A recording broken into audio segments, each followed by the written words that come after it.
Welcome, everybody. Let's get started, shall we? All right. My name is Shannon Nichols. I'm the Director of Philanthropy at Sonoma Land Trust, and we are so happy that you have joined us tonight for our presentation on wildflowers at Sears Point. Tonight is really special for us. We're excited about two things. Number one, we are working with San Francisco Botanical Gardens for the first time, and we are delighted about this partnership, and we've had a lot of fun putting together this presentation for you. And secondly, we're really excited about all of you. We've had 500 people sign up for this webinar, some from Sonoma Land Trust, some from San Francisco Botanical Gardens.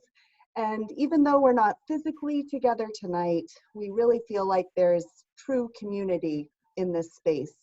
We felt it as people were signing up. We felt it as we were putting together the content, and we hope that you feel it too. So before we begin, let's talk about a couple of housekeeping things. After our last webinar, we had some issues. So we've upgraded to a different version of Zoom. And the good news is it's safer and more secure. Not so great news, your mics are muted and your cameras are off. But we really want this to be as interactive as possible. So what we'll do, the presentation will be about 30 minutes long, and then we'll have 15 minutes for Q&A. We really hope that you'll submit questions to us.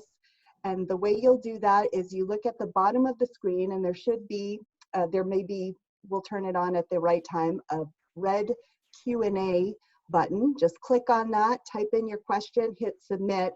We will see them. And because there's so many people on the webinar, we'll do our best to answer as many questions as we can. We probably won't be able to get to everybody's, but if we see some common themes coming up, we may combine some of your questions. And we really would love to keep the conversation going even after this presentation. So a great space to do that in is on our social media website. So please do keep the conversation going on our social media pages. It's a great way to chat with each other and the staff. And finally, I just want to give a big shout out to my colleagues, Neil Ramos, the Director of Community Programs at Sonoma Land Trust, and Maria Ramos, for all your help on the back end of this webinar. We really couldn't do it without you, so thank you so much. Okay, let's get to the program.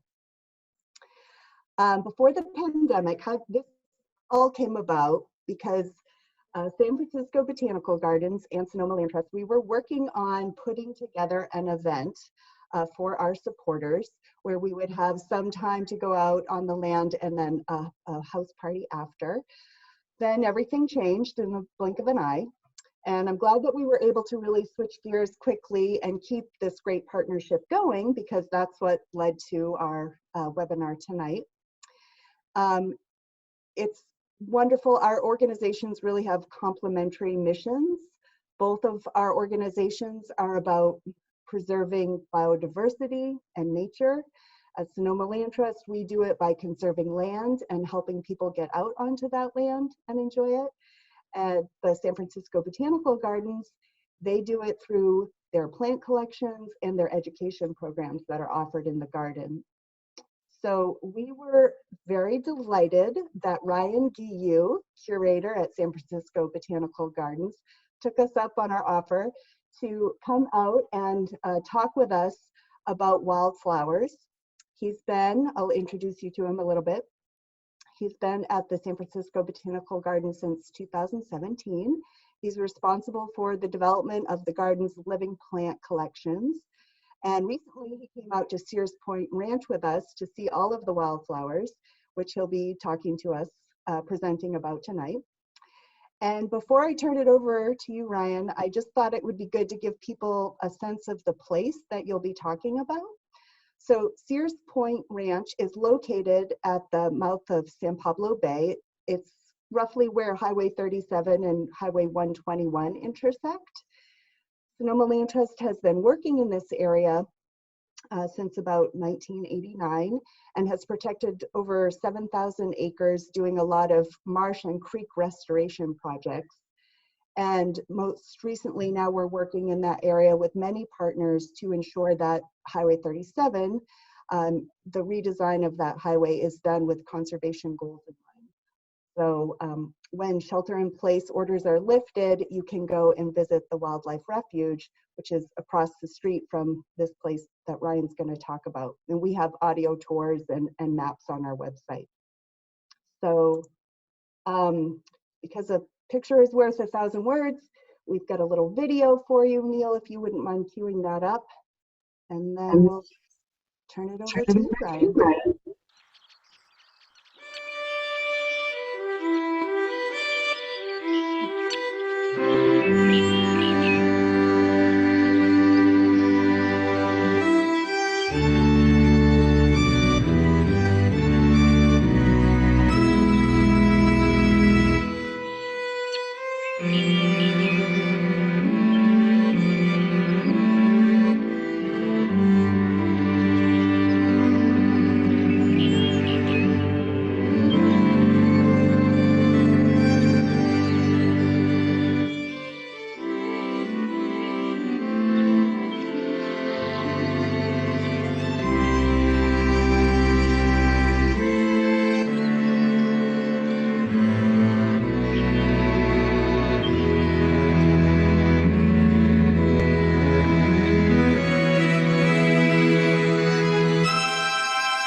Thanks. All right, over to you, Ryan. All righty, let me pull up my presentation and we'll get started. Great. All right, a minute, technical stuff.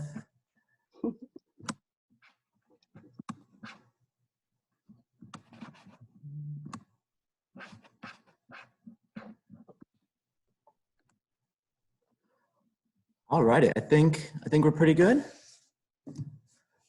All right, so what a beautiful video. It's just absolutely stunning just to see that hillside and the music with it and seeing the birds. It's, yeah, I mean, great job, stunning video. And I gotta say, I hope all of you are staying safe and staying healthy. I know we could all use a bit of green right now and, you know, take advantage of our parks that are open for us. And so I'm really excited to be able to be here with all of you tonight and share with you what I know about some of the wildflowers out in that space.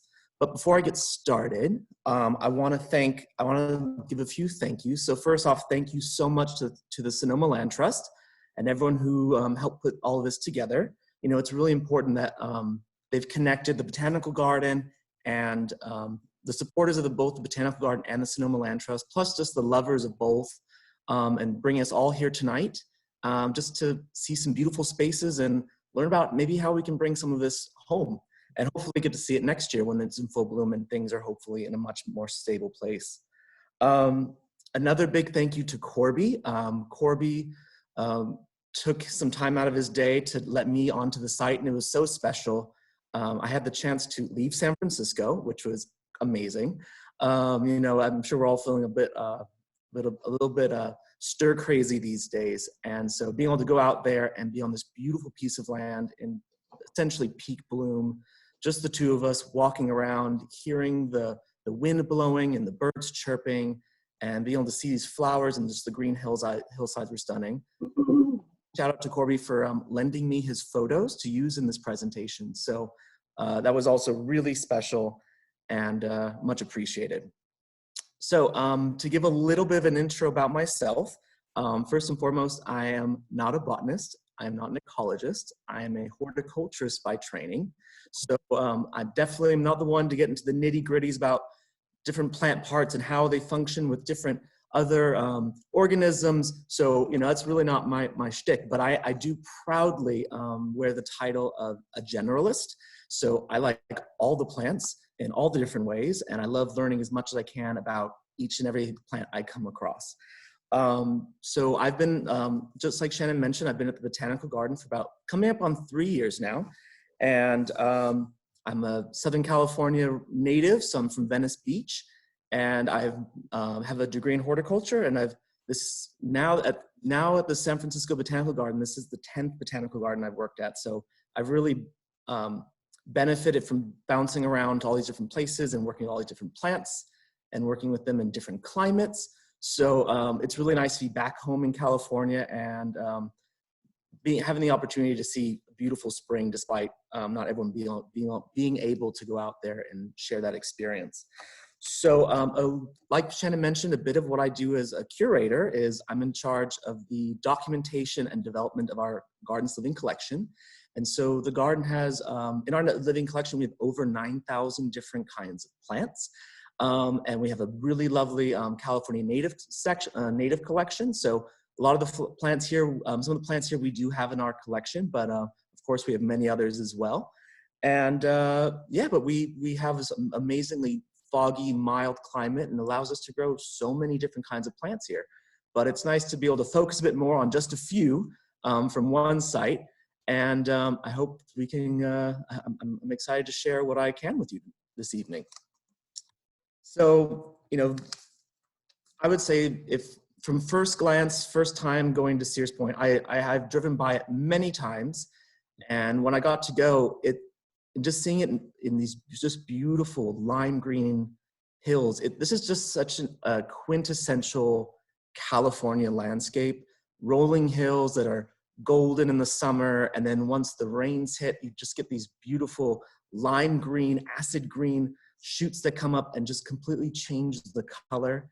You can see in this picture here, there's some of the really showy lupins with a little sprinkling of California poppies in there. And it really just kind of goes to show that this is a landscape that's really affected by disturbance. And so what allows you to see this kind of color and these kind of small species is the fact that you have grazing and you have fire and you have exposure. And what that does, it keeps burning, it keeps removing a lot of the vegetative matter off the hillsides. And so that way you don't get trees or shrubs developing or large thatch buildup from grasses from dead grass from previous years. And that disturbance is what allows so many small annuals and perennials to really become the dominant feature of this landscape. And so when you're driving by, or even just when you're walking through from a distance, you just see these big patches of green and blue and orange, maybe some other colors of another species. But when you start to get a bit closer, you start to realize it's a beautiful tapestry of tons of different species. And you can't help but walk through and just want to get down on your hands and knees and just sit down and really, look at and appreciate all these little gems that are hiding in the grass and making up this really, really beautiful and fleeting plant community. And so when you can hit this at the right time of the year and hopefully the conditions are really good, these can be you can walk feet and still just be seeing more and more species and just be mesmerized just by looking down and not having to walk all that far. But when you look at it on a larger scale and you really start to walk through these hillsides, yeah, you start to notice there's a different group of species that occur on maybe the north side of a hillside, or maybe on the south side where it's warmer. And you start to see these patterns emerge, and you start to see the differences in how these species occur, or what plants you find them next to, depending on the soil they are or what kind of exposure they have. And it's a really, really exciting time to be in California because we're so used to seeing it so dry. But when we do have the right conditions, when we do get enough rain, And especially in plant communities like this, when you do have that disturbance, which prevents other larger plants from overgrowing and out competing, you really do get this amazing show for several weeks of the year, ideally. So so when I first went out there, I was a little nervous, to be honest. I was approached to give this presentation, and the first thing was like, I am not going to give a talk about a site that I've never been to before. And so luckily they were able to, Corby was kind enough to take me out, only the two of us, because we want to respect the social distancing and safety. And when I got back and I had some of his photos and I was looking through some of mine that I took on my phone when I was walking around, and I was thinking, how am I going to create this presentation? I want to keep things simple. And I kind of flashed back to Corby and I looking at a few plants that I'd never seen before, because I'm only recently up here. I've only moved recently to the Bay Area. And I thought, and he opened up a wildflower field guide. And normally when you see those, they're all based on, you find the plants by the color. And so I thought, oh, it might be kind of fun to do this presentation by color and just kind of make things a little more simple. And so we'll kind of walk through the plants that I saw. There are definitely many more species occurring on the Sears Point site, but I wanted to focus on the ones that were in bloom and really caught my eye, and a few that may have some potential you can bring home to your gardens, or that we have in our garden here in San Francisco. So the first one I want to bring up is Taraxia ovata. So this is a new plant for me. I had never seen before when we walked around. So called sun cups, and you'll find that I'm not the best at the common names, but I love my Latin, but I had to do a lot more searching to find out what these common names were. And so a few things I thought was really interesting. So when I first saw it, I assumed it was some kind of Enothera or an evening primrose, which are quite common up and down the West Coast into the Midwest as well. And typically have very large yellow to white flowers for the most part. There's some pink ones. And so I thought at first, like, oh, it's some kind of short meadow growing Enothera. And then once we were looking through the guidebook, to the field guidebook, there's a genus I had never heard of. And so Enothera, however, this is in the Onagraceae family, which is the evening primrose family, which a fun little note, it's actually the same family as fuchsias, both the roughly pink pom-pom kind that you find at a garden center, but also the same family as our California fuchsias, our epilobiums, or Zauschnerias being the previous name. And so really cool, kind of a bunched rosette, little perennial, nice yellow flowers, about maybe a little bit larger than the size of a quarter. And so doing a bit of research and kind of looking into this group that I'd never heard of before. So there's actually 3 species of Taraxia in California. The other 2 are actually found more in the Sierras, while this one is really kind of centered in the central coast of California. So from around San Luis Obispo up into Mendocino, and kind of touches into the Bay Area, and really has its main center of bulk of its range here in the Bay Area. And this was a plant you didn't see kind of all over the hillsides, but just kind of spotted around. And I always love looking at maps. And so if any of you have ever used the CalFlora website, if you've not, I highly recommend it. Also, make sure to donate, because it's a free resource and they need our help, they need support as well, especially during this challenging time. But it's a great plant. You can kind of see how, maybe if I move my cursor around, I'm not sure if you can see it, but yeah, definitely major bulk of the range here in the Bay Area, extending down to San Luis Obispo County. They were kind of just spotted out in the hillsides, not making any sort of masses, but you can see, it's one of those classic plants that for a perennial that would occur in a grassland or an open area that burns or gets grazed all the time, because it has a very thick, fleshy taproot that goes into the ground. And that helps, it helps it survive the summer drought. So it's really kind of got a lot of moisture in there to help it survive those periods. But also, in the event that some animal comes by and eats it, the growth point is actually under the ground. So as long as something doesn't full on dig it out, it's fine and can survive and resprout the next year. My assumption, it's probably a summer deciduous perennial, like many of our perennials, especially in these kind of grassland settings. And so I was, for something so showy, I was really curious as to why we don't see it more commercially or even at the specialty native plant nurseries. And so, I was trying to do a bit of investigation and looking into, why don't we see this more often? I'd never heard of it, something this showy and kind of robust. You'd think you'd find it more in gardens. And it turns out that there's some mechanism, and I need to do a little more reading to find out, but apparently the seeds are actually picked up by ants and taken underground to germinate. So, some sort of relationship like that that's highly specialized would make sense as to why it's not so easy for us as humans to provide those exact right conditions, whether it's temperature or perhaps the ants do something to the seed to scarify it or prepare it to germinate. So, and also just the fact that you don't see it widespread en masse on the hillsides kind of makes you think that it's a bit challenging to grow.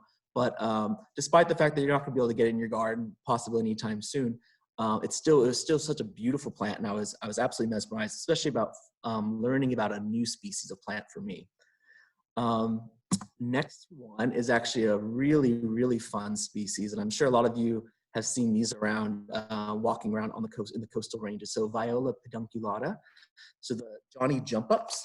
And so this is a really, really common species of viola you find, from sort of the northern coastal California all the way down to Southern California and even northwestern Baja. So this really is a true Mediterranean, summer dry, winter wet sort of species.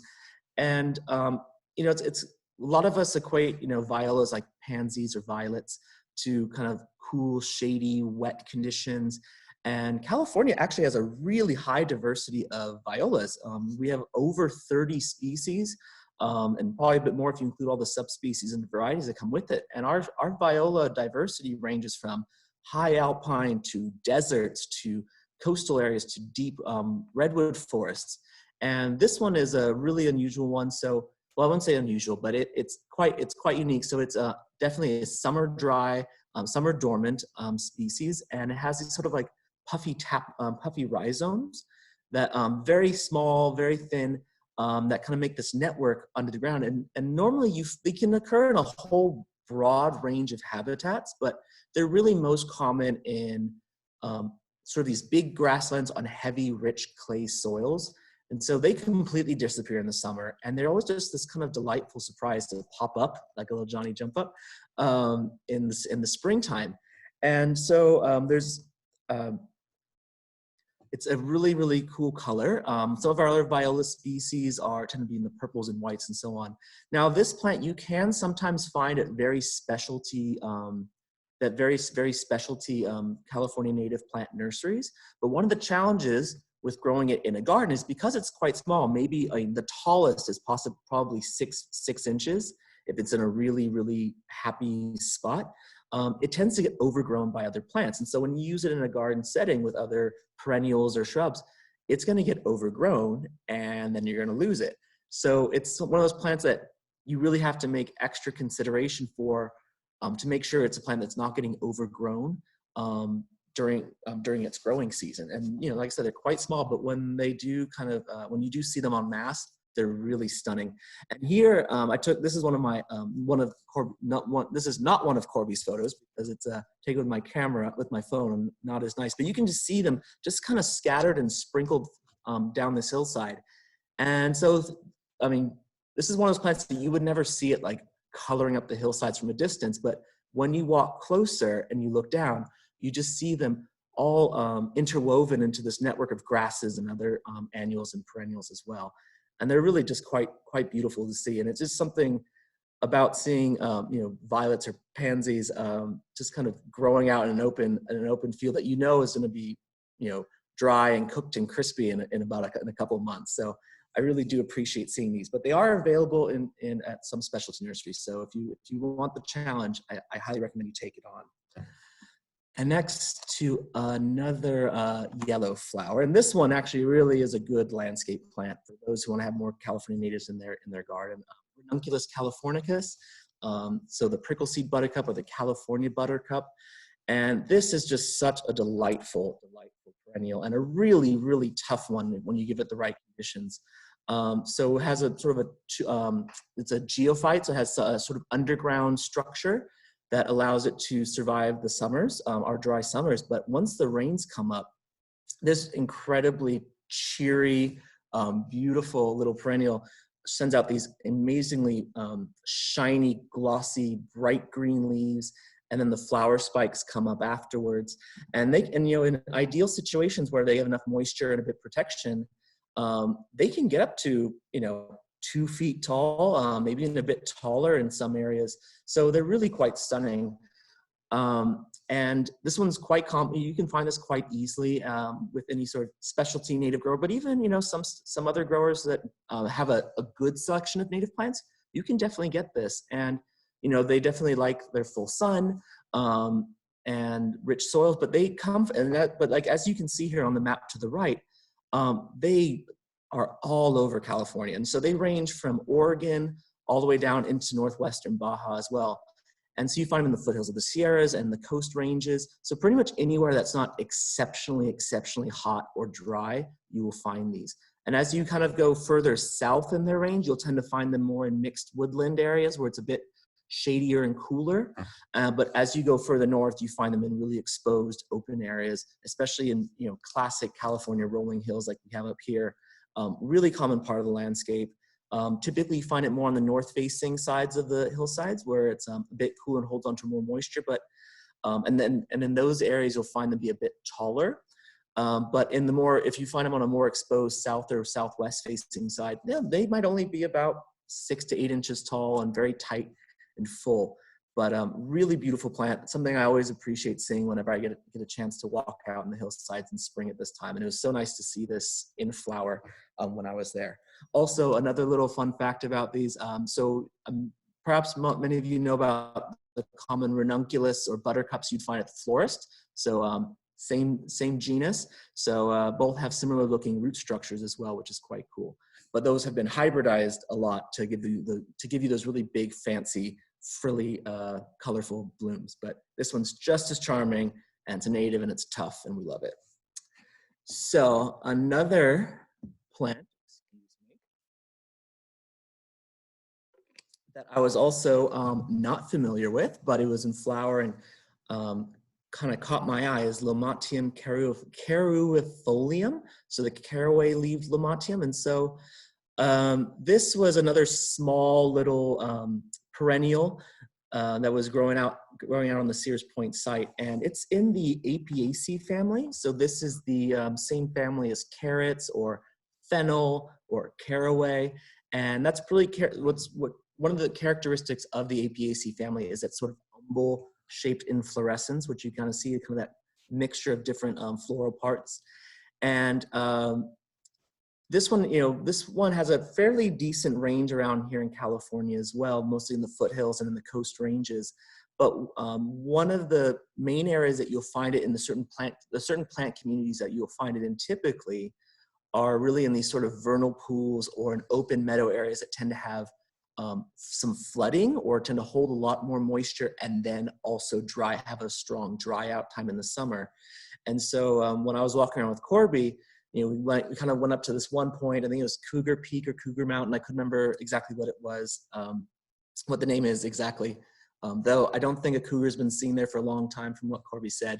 But then we went over and down, and then there was this beautiful little vernal pool, and there are these lot of waterfowl just kind of hanging out and chirping, and we sort of sat there just enjoying the silence and the sound of the nature and hearing and looking into the vernal pool and seeing little red-legged frogs, the tadpoles of red-legged frogs. And so that's when I saw this plant, and we were just kind of sitting around looking, and I was just kind of observing it and snapped a couple shots.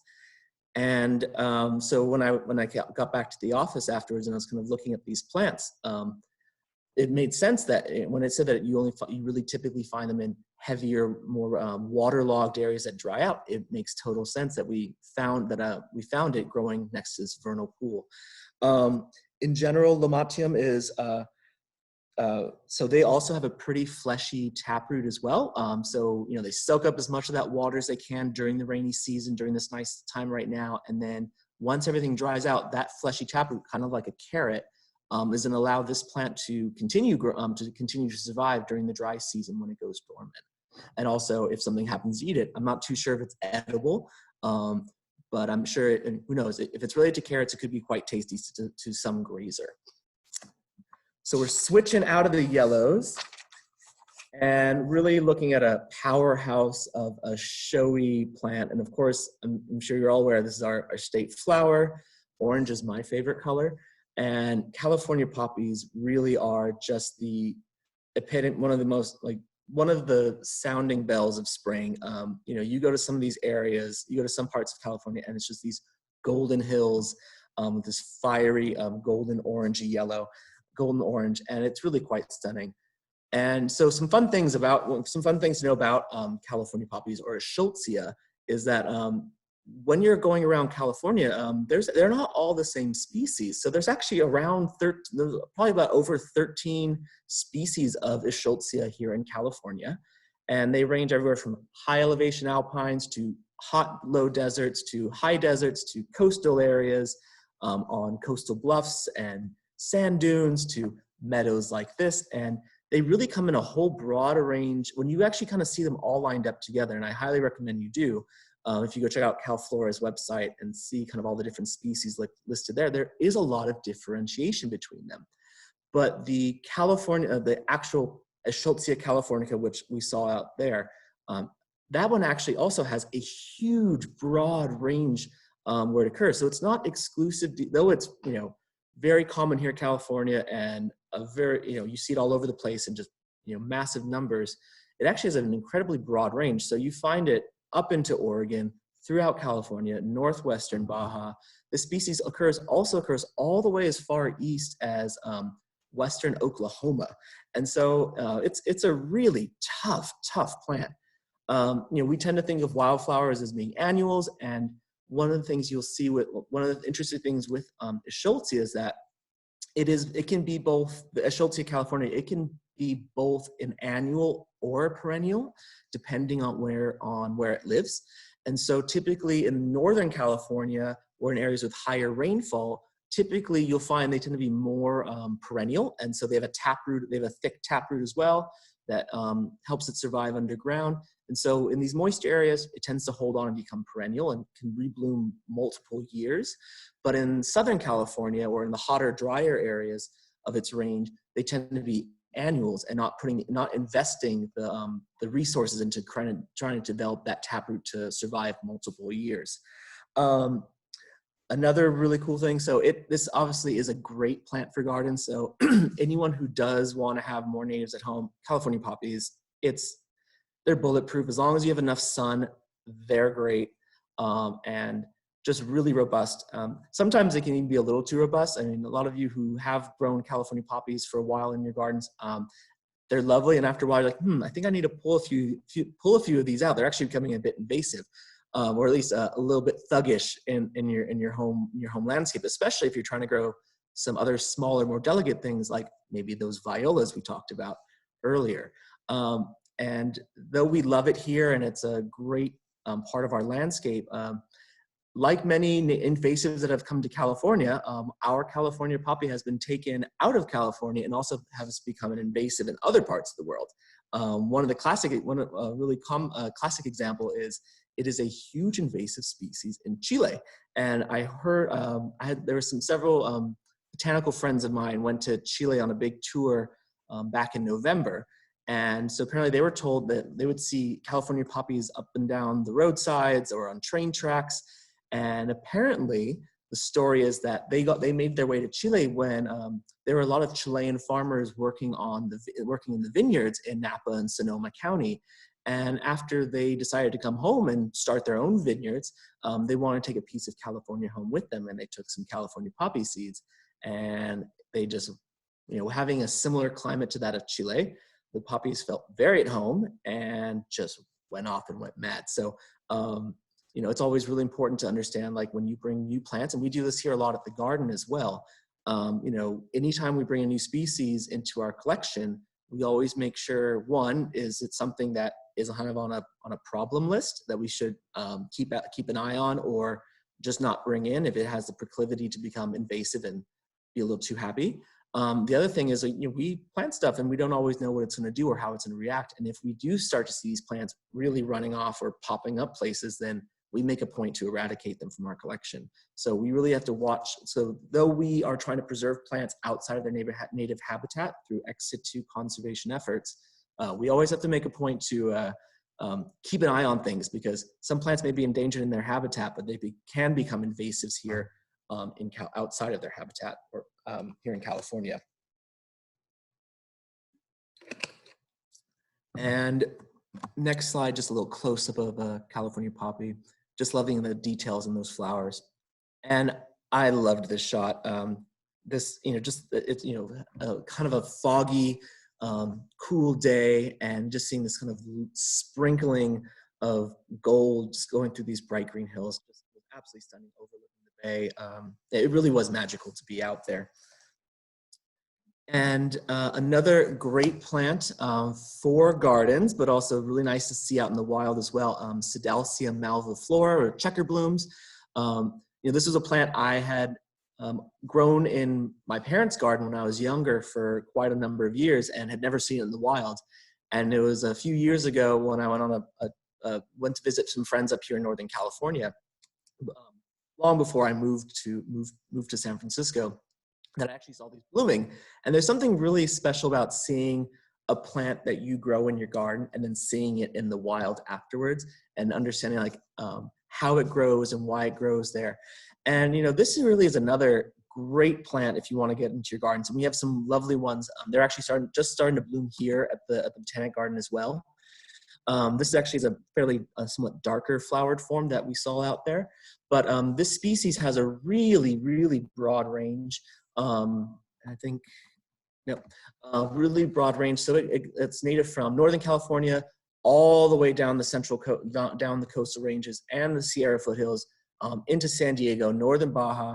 And so it really takes up a whole wide variety of growing conditions.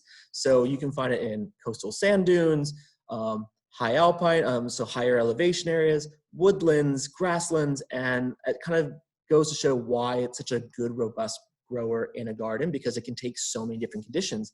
And with that variety and diversity, there's actually a lot of really nice flower variation as well. So you can have more upright, taller forms, or lower prostrate, compact forms, and have lighter, from kind of very light pale pinks to more saturated pinks like this specimen here. So really great plant. I highly recommend you get in your garden if you have the chance to do so. And another cool pink flower is purple owl's clover, or Castelia excerta. And so this is this is in the same genus as Indian paintbrushes. And so these were just starting to bloom, and they're really typically quite small little annuals. But a fun thing about these is actually they are actually hemiparasitic. So they are a partial parasite, let's say. So what a hemiparasite is, it's a plant that it still photosynthesizes, but it also taps into another species to get some of its nutrients as well. So it's doing a little bit of both. It's not a complete parasite. And this is a plant where you tend to always find it in these grassland areas. And because it's so small, this is a classic example of a plant that requires disturbed areas that have grazing, or very thin, shallow soils. So those shallow soils prevent grasses or other plants from getting too big and robust, to prevent it from growing and germinating. And they're just absolutely beautiful. If you ever get a chance to sit in a field with some of these, they're just the softest little brushes, and the color is absolutely stunning when you do see them. And if you do try to grow these in your garden, which is possible, like I said, you'd have to have, open areas with lots of sun exposure on the soil for them to germinate. But also it's really important that you put them next to the right kinds of plants that they want to parasitize, or to have be their hosts. So you tend to find them a lot with grasses and California poppies, tend to be a really good way if you have enough of those around, but also don't grow them too robustly. Because as we know, a California poppy can be quite large if it's grown really happily, and that would actually outcompete this and prevent this from growing. So really great plant. Absolutely love seeing them around. as you can see, it really has a broad range, but definitely much more prevalent in Southern California, or in sort of the dry. As you go further south, it gets drier, so you tend to have less grass coverage, and the grass doesn't get as tall, let's say, and so there's more chance for this to take hold and become a more common feature, as opposed to as you go further north, rainfall increases, grass gets taller, and then it becomes too tall for these plants to actually grow, even if they do get a chance to be next to some of their favorite host species. And I want to end it right now on our last, but probably the showiest species that we had on the Sears Point site when I was there, the Lupinus nanus, or the sky lupin. And these were just going gangbusters. I mean, it's one of those plants where you see it from a distance, just that kind of that blue color against the green. From a distance, you can kind of see it's there. It almost looks a little bit smoky. But when you get closer, just the colors just pop. And they're really such a beautiful plant. We have over 50 different species of lupin here in California. And so, and they range from, herbaceous perennials to annuals to large shrubs. And some of these shrubs can get over 6 feet tall under right conditions. So, we really have a high diversity of lupin here. And even the sky lupin or Lupinus nanus is a really common species you find throughout much of California in these hillsides. But there are many other species of annual lupins as well. So when you do get to see them together, it's quite interesting to see the different variations of them. So like it's in the Fabaceae family or the pea family. So it is a nitrogen fixing plant. So it's a really great plant to have out in these hillsides to fix nitrogen and help enrich the soil.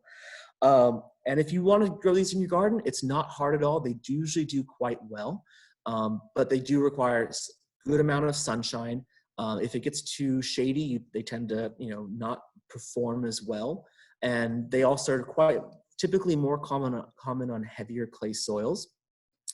Now, a fun fact, and I'm wondering if I can get a good close-up picture.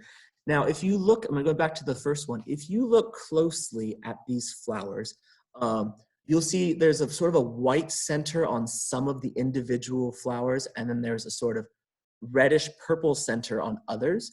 And one kind of cool thing about what lupins do, these flowers, those individual flowers change color on the inflorescence. So, and it's an adaptation. So when bees or other insects pollinate the flowers, they go after the white ones, and then after that flower has been pollinated, it turns red. And so it's a signal to the pollinating insect that don't come here, there's no more pollen for you, I'm already finished, I want you to pollinate this other flower. So it's quite cool to see that. And it can be quite dramatic in some species. So really quite lovely.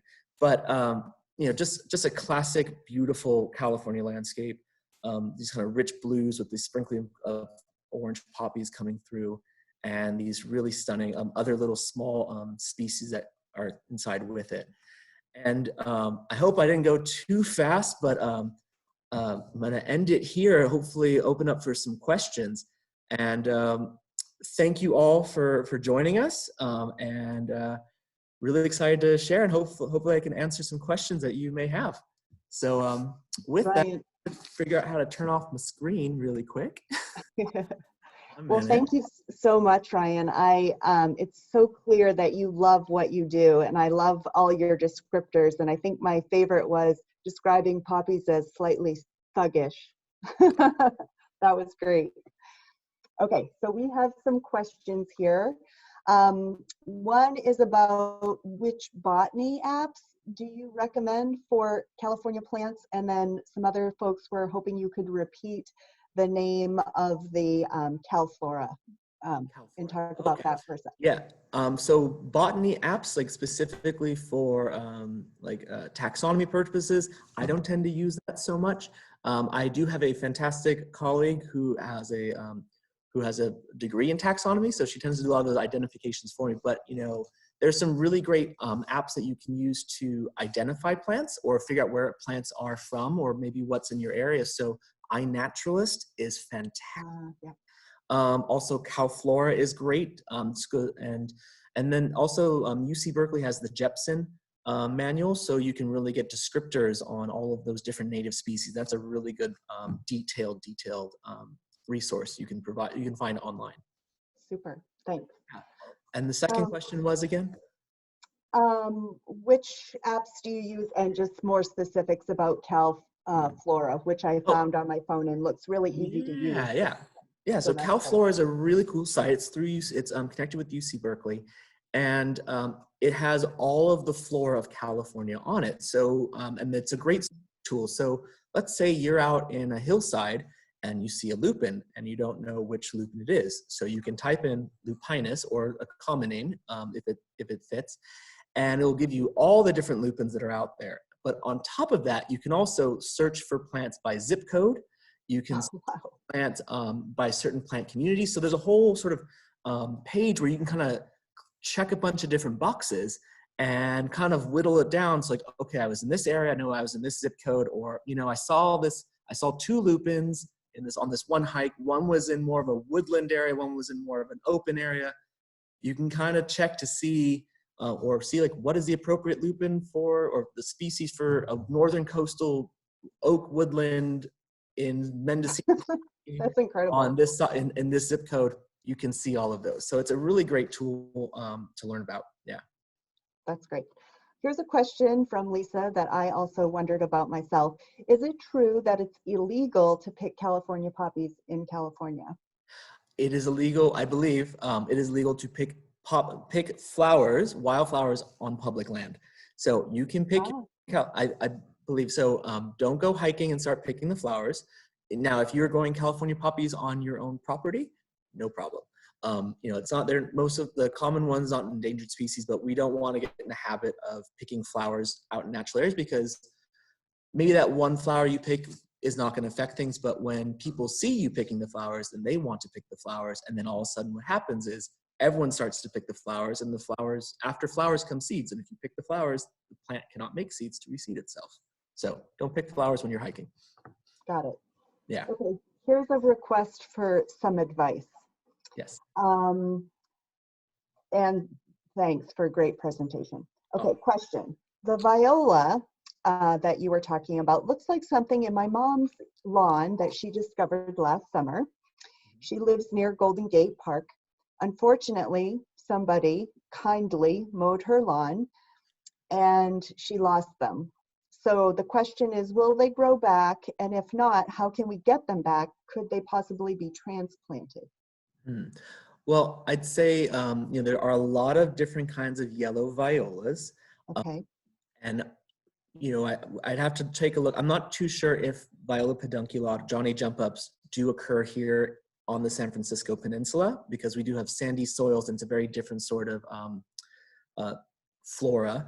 But if it does exist, you know, it could be a thing that pops up. But there are yellow garden violas that do tend to reseed and naturalize and pop up in lawns occasionally as well. So I'd say first thing is check to make sure it's the actual native one. And if it is, there's a chance that it'll pop back up, because like I said, these, you know, this is adapted to open fields where it's used to getting grazed and burned.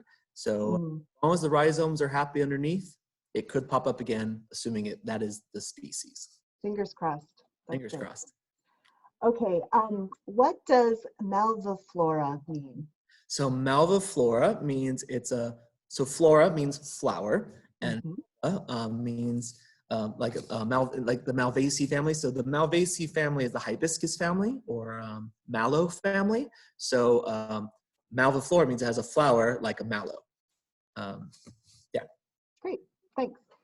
Okay, do you know if lupin are deer resistant? You know, I don't know, to be honest. I've never gardened in California in areas with deer, so I'll not be a good person to. Well, I have, just not with lupin. It is always quite surprising to see what deer do eat. I am shocked. Like they eat rhododendrons, which are like the nastiest, fuzziest, hairiest things, and they jump on those. If any of you have one in your garden, you know what it's like when those little hairs go down the back of your neck into your shirt when you're all sweaty gardening.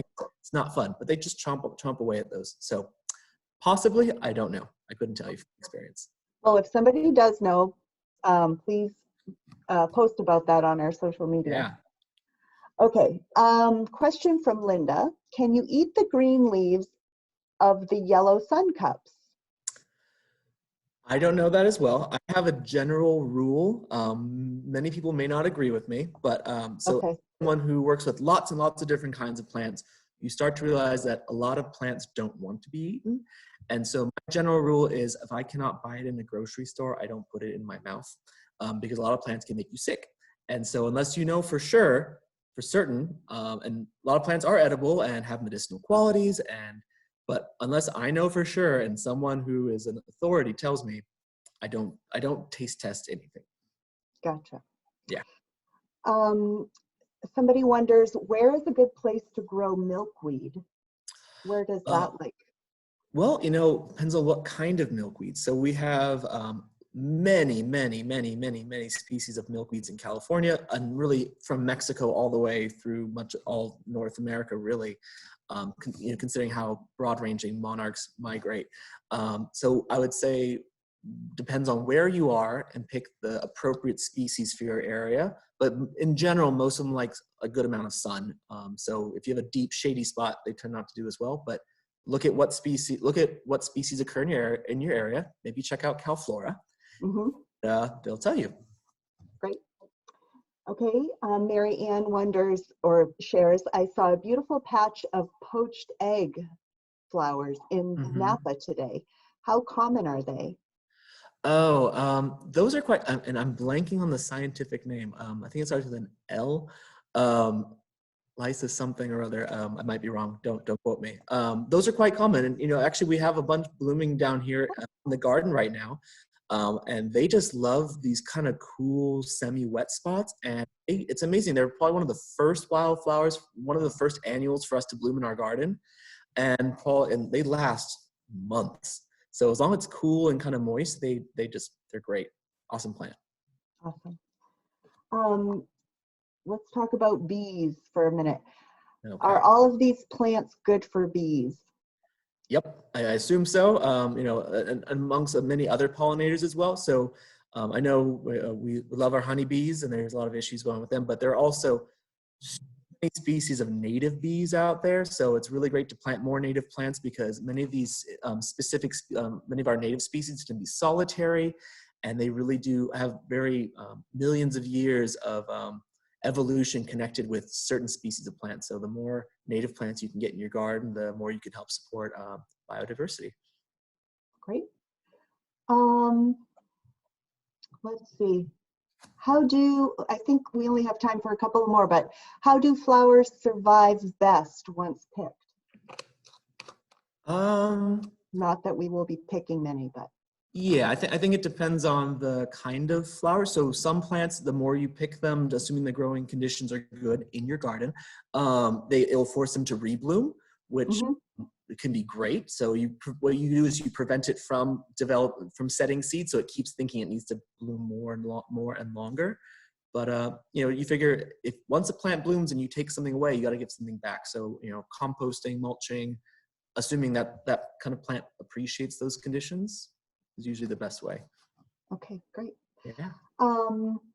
Okay, and then another milkweed question. I want to grow milkweed to help attract butterflies. And oh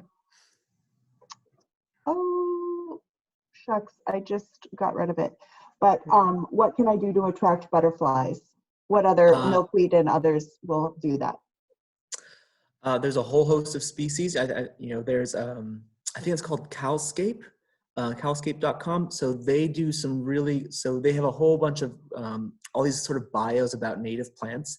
And there's a section down the bottom which they mention all the different butterfly or insect species that pollinate or have sort of a connection with those species. So you can use Calflora. You can look at that. Maybe see what species of butterfly you want to help in your garden, and then look at the plants that maybe connect that it might lay its eggs on or pollinate, and then go to Calflora and then cross-reference that to see which ones grow best in your area. Perfect. Excellent. Well, I think that's all the time we have for questions. And I just want to say thank you so much, Ryan, for Oh, my pleasure. sharing. And I loved how your presentation was organized, and we will be sharing it. We're recording it right now so people can go back and go back and listen to the certain parts that they want and see all the beautiful imagery too. So thank you very much. Thank you. It was such a pleasure to be here, and I'm so glad our two great organizations get to still get to participate with a great activity today. So Excellent. make sure to do a walk. Sure. Yeah. So just to wrap up a couple of follow-up items, I wanted to let everybody know that you're going to receive an email from us, and we would so appreciate it if you would fill out the evaluation so that we can continue to learn and get better at this. This is only our third webinar, so we're learning tons as we go, and any and all feedback is really appreciated. We'll also share with you some of the resources and websites that Ryan mentioned so that you can look at them and use them. And we will also be sharing some dates for our next webinar, which is all about nature journaling. We're really excited about it. Jean-Mir Law is going to be doing that for us, and it's on Earth Day, and it's in celebration of the 50th anniversary of Earth Day. So please join us for that, and check out social media for more details about the time. And we're also on that email, we'll share with you for the young ones in your life who love wildflowers. Maria put together this beautiful native flower coloring pages, which are a lot of fun for kids and adults. So we'll share that with you, and you can check that out as well. And on a final note, I just would like to say that many of you that are with us tonight are either members of the Botanical Garden or Sonoma Land Trust. And if you are, thank you so much. We really appreciate it, and you make everything that we're doing possible, so thank you. And if you're not a member, please consider becoming one. Even in pandemics, our work continues and is more important than ever. So to do that, you can go to our websites and find out more information there. So I believe that's it. Let me just check my list here, make sure I'm not forgetting anything. Yeah, so while we can't get out to nature, please know that we are committed to bringing it to you and to bringing us together. So be safe, everyone. Thanks so much. Bye.